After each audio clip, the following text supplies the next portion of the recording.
نے یہ بتایا کہ سونے سے پہلے وضو کرو۔ اس حدیث پر عمل کرنے کے علاوہ سونے سے پہلے مسنون اذکار اور دعائیں پڑھنا بھی فائدہ مند ہے۔ بیدار ہوتے ہی ان دعاؤں کے پڑھ لینے سے شیطان کی کان کھل جاتی ہے اور وہ خوش مزاجی اور چستی کے ساتھ صبح اٹھتی ہے۔ سونے جاگنے کے اوقات کو اپنی گرفت میں لینے کے لیے ذیل میں دیے گئے مزید آسان اور مفید طریقے اپنا لیے جائے تو ساری مشکل آسان ہو سکتی ہے۔ سونے سے پہلے صبح فجر کی نماز ادا کرنے کا ارادہ پان لینا اور اس کے لیے نیت کو صرف اللہ تعالیٰ کے لیے خالص کر لینا۔ سونے سے قبل مختصر کھانا تناول کرنا تاکہ نیند صبح تک گہری نہ رہے۔ زیادہ نیند سے طبیعت بوجھل ہو رہی ہو تو چہرے پر پانی چھڑکنا۔ بیدار ہوتے ہی لائٹ جلا دینا یا اے سی بند کر دینا تاکہ نیند کا غلبہ جاتا رہے۔ یہ تمام تدبیر سونے جاگنے کے اوقات کو منظم کرتی ہے۔ کھانے پینے سے متعلق احتیاطیں: پانی بیٹھ کر پینا، 3 سانسیں پینا، پینے کی چیزوں میں پھونک نہ مارنا، بہت زیادہ ٹھنڈا یا بہت زیادہ گرم مشروب پینے سے پرہیز کرنا، خصوصاً ان دلوں کو اوپر تلے استعمال کرنے سے بچنا، غیر قدرتی اجزاء اور کیمیکل سے بنے مشروبات کو عادت نہ بنانا، چائے اور کافی کا غیر ضروری استعمال ترک کرنا وغیرہ، وقت پر کھانا، جوش ٹھنڈا ہونے پر کھانا، گرم غذا کو سرد کے ساتھ اور تازہ کو باسی کے ساتھ ملا کر نہ کھانا، کھانے کے بعد پانی نہ پینا، نشہ آور اشیاء کھانے یا پینے سے مکمل طور پر بچنا، مٹی کھانے سے پرہیز کرنا، کھانے کے برتن تھام کر رکھنا وغیرہ۔ اللہ کے رسول صلی اللہ علیہ وسلم نے فرمایا، کوئی شخص نہ بائیں ہاتھ سے کھانا کھائے نہ پانی پیے کہ بائیں ہاتھ سے کھانا پینا شیطان کا طریقہ ہے۔ سونے سے متعلق احتیاطیں: کھانے کے فوراً بعد سونے سے پرہیز کرنا، نماز عشاء کے بعد سونے میں تاخیر نہ کرنا، عشاء کی نماز کے بعد ذکر الہی اور علمی مذاکرہ کے لیے نیز گھر والوں سے ضروری بات کے لیے جاگا جا سکتا ہے۔ سونے سے قبل آگ وغیرہ بجھا دینا، خصوصاً سردی کے موسم میں گیس کے ہیٹر وغیرہ بند کر کے سونا۔ ایسی جگہ سونے سے پرہیز کرنا جہاں تازہ ہوا نہ پہنچتی ہو۔ بستر جھاڑ کر سونا، زیادہ آرام دہ بستر استعمال نہ کرنا، دائیں کروٹ سونا اور دایاں ہاتھ رخسار کے نیچے رکھ کر سونا۔ اس کے بعد سوتے ہی بائیں کروٹ بدل جائے تو کوئی حرج نہیں۔ پیٹ کے بل یعنی الٹا ہو کر نہ لیٹنا، منہ لپٹ کر نہ سونا، سونے کے فوراً بعد اٹھ کر ہاتھ دھو لینا وغیرہ۔ جسمانی صحت کے لیے یہ معمولی مگر حفظ مقدم کے طور پر اہم احتیاطی تدبیر ہے جو ہمیں ہمارے دین کے موجودہ سائنسی تحقیق سے کئی سو سال پہلے ہی بتا دی ہے۔ پرہیز علاج سے بہتر ہے۔ اس اصول پر غور کرتے ہوئے متجدد تجاویز پر عمل کرنا بہت سو مند ہے۔ دعاؤں سے پرہیز: وقتی اور معمولی جسمانی تکلیف میں دعاؤں کو عادت نہ بنانا، ورنہ تکلیف کی زیادتی میں پھر یہی دعائیں بے اثر ثابت ہونے لگتی ہیں۔ موسموں کے اثرات: سخت سردی اور سخت گرمی کے منفی اثرات سے بچنے کے لیے ہر ممکن احتیاط اور پرہیز کرنا، یعنی گھر، لباس، خوراک وغیرہ تمام موسم کے تقاضے اور ضروریات کے مطابق ہو۔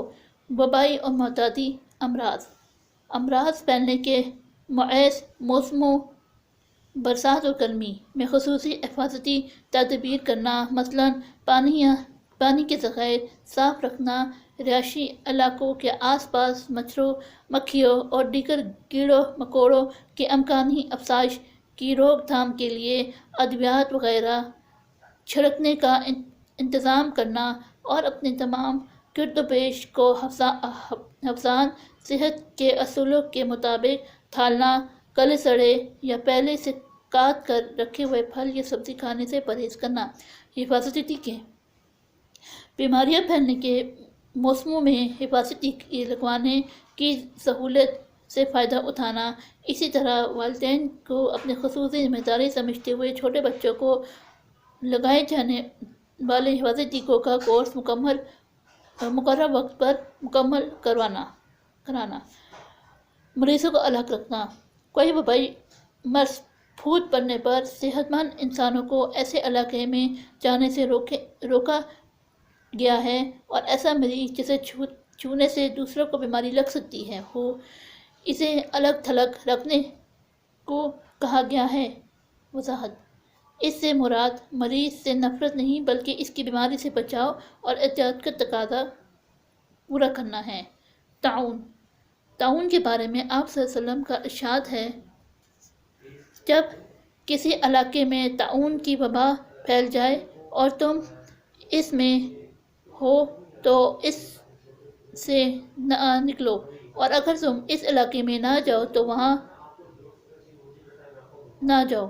جسام: اسی طرح حضرت جابر رضی اللہ عنہ سے مروی ہے کہ وفد تصف میں ایک شخص جذام کے مرض میں مبتلا تھا۔ رسول صلی اللہ علیہ وسلم نے کہلا بھیجا کہ تم واپس جاؤ، ہم نے تمہیں بعید کر لیا ہے۔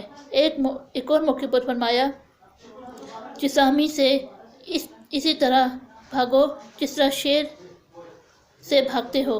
حضرت ابن عباس رضی اللہ عنہ سے مروی ہے کہ نبی کریم صلی اللہ علیہ وسلم نے فرمایا، جسامی کی طرف زیادہ دیر تک مت دیکھو۔ علاج معالجہ: حسب انتظام اور تمام تر احتیاطی تدابیر اور پرہیز کے باوجود اگر بیماری آ ہی جائے تو اس پر صبر اور برداشت کا مظاہرہ کرنا چاہیے۔ ضرورت پڑنے پر مباح اور حلال ادویہ کے ساتھ علاج کروانے کا بھی حکم ہے۔ نبی کریم صلی اللہ علیہ وسلم کا ارشاد ہے، اللہ تعالیٰ نے جتنی بیماری اتاری ہے ان کا علاج بھی اتارا ہے، بس علاج کرو۔ رسول اللہ صلی اللہ علیہ وسلم نے مختلف بیماریوں میں مبتلا لوگوں کو ان قدرتی طریقوں سے بھی علاج بتائے تو آج کل دیسی طریقے کہلاتے ہیں۔ قدرتی طریقوں سے علاج، جس میں شہد۔ اللہ تعالیٰ شہد کے بارے میں ارشاد فرماتے ہیں، سورۃ النحل آیت نمبر 69، فیہ شفاء للناس، اس کا ترجمہ ہے اس میں شفا ہے لوگوں کے لیے۔ حضرت ابو ہریرہ رضی اللہ عنہ سے روایت ہے، رسول اللہ صلی اللہ علیہ وسلم نے فرمایا، جو شخص مہینے میں 3 دن صبح کے وقت شہد چاٹے وہ ہر بڑی بیماری سے محفوظ رہے گا۔ ایک اور موقع پر فرمایا، وہ صحت دینے والی چیزوں کو تھام لو، اپنی زندگی کا حصہ بنا لو، ایک شہد اور دوسرا قرآن۔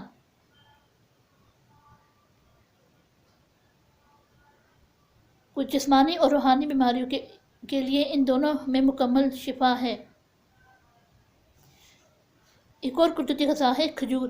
قرآن پاک میں سورۃ مریم میں ذکر ملتا ہے کہ اللہ تعالیٰ نے مریم علیہ السلام کو ترتے سیاہ کے وقت کھجور کھانے کی ہدایت فرمائی۔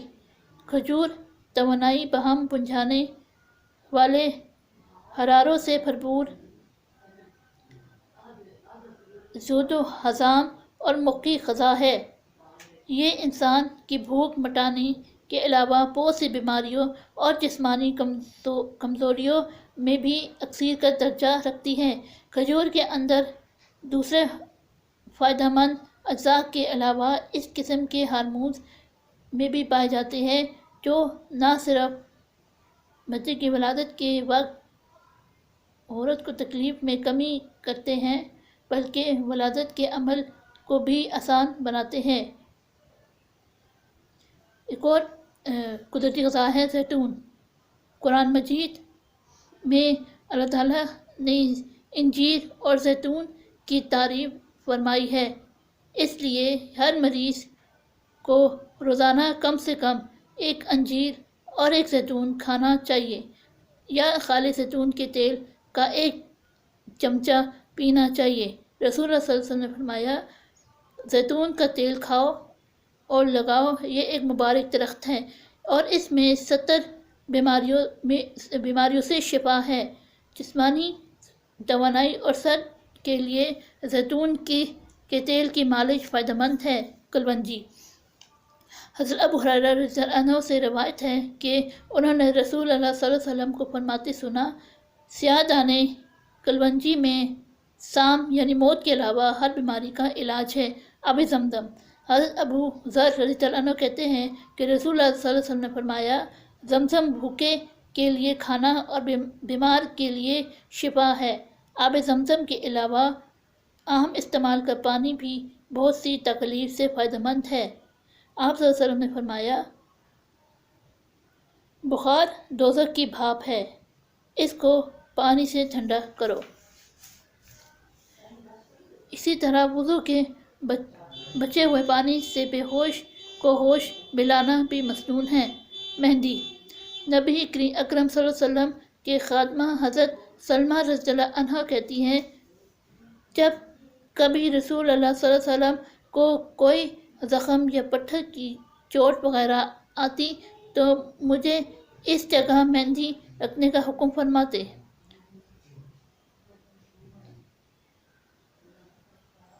قرآنی اور مسنون دعاؤں اور مسنون دم سے علاج۔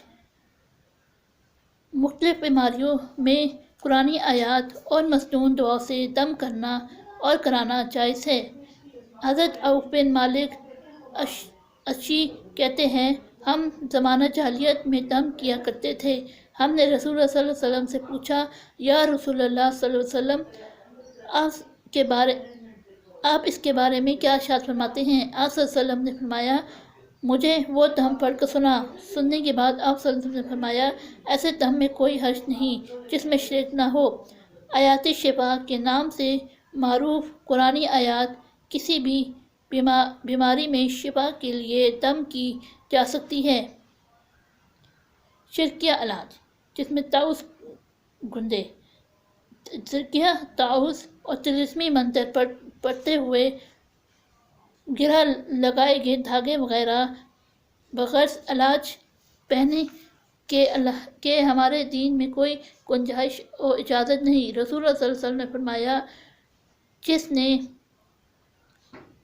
شرکیہ تعوذ گلے میں ڈالا اس نے شرک کیا۔ گلے کے مٹکے۔ آپ صلی اللہ علیہ وسلم نے ارشاد فرمایا، جو مٹکے گلے میں ڈالے اللہ اس کی مراد پوری نہ کرے، اور جو کوئی کوٹ یا سپیاں گلے میں ڈالے اس کو اللہ آرام نہ دے۔ پیتل کے گھڑے۔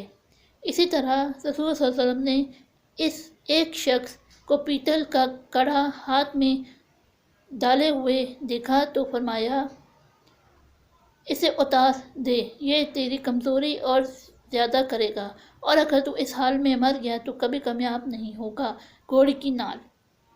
جادو، نظر بد، بیماری یا حادثات وغیرہ سے محفوظ رہنے کے لیے گاڑی، مکان یا دکان وغیرہ پر گھوڑے کی نال لٹکانا یا گلے دھاگے وغیرہ باندھنا اللہ تعالیٰ پر عدم اعتماد کا اظہار ہے، جو بالکل غلط ہے۔ امان ضامن۔ مشکلات اور تکلیف سے بچنے کے لیے نیز دنیاوی مقاصد میں کامیابی حاصل کرنے کے لیے بازو پر امان ضامن باندھنا بھی انتہائی شرکیہ فعل ہے۔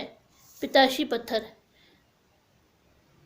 مختلف پتھروں کو اپنے پیدائش کی تاریخوں سے منسوب کرنا اور اسی طرح انہیں مختلف بیماریوں کے علاج اور اپنے شگون کے طور پر انگوٹھی وغیرہ میں چڑھا کر پہننا بھی سنت سے ثابت نہیں۔ یہ شرک اصغر کی مختلف صورتیں ہیں۔ حدیث قدسی ہے،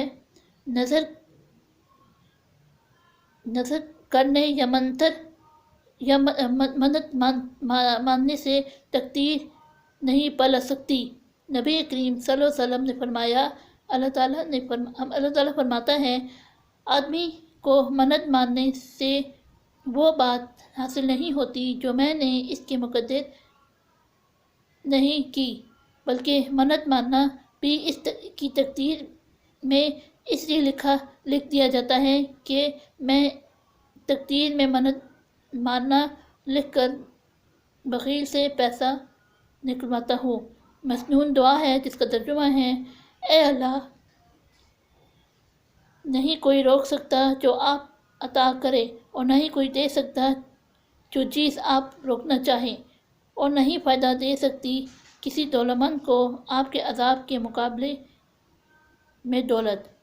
ویورز، اگر آپ کو آج کا میرا ٹاپک پسند آیا ہو تو اسے ضرور لائک اور شیئر کریں۔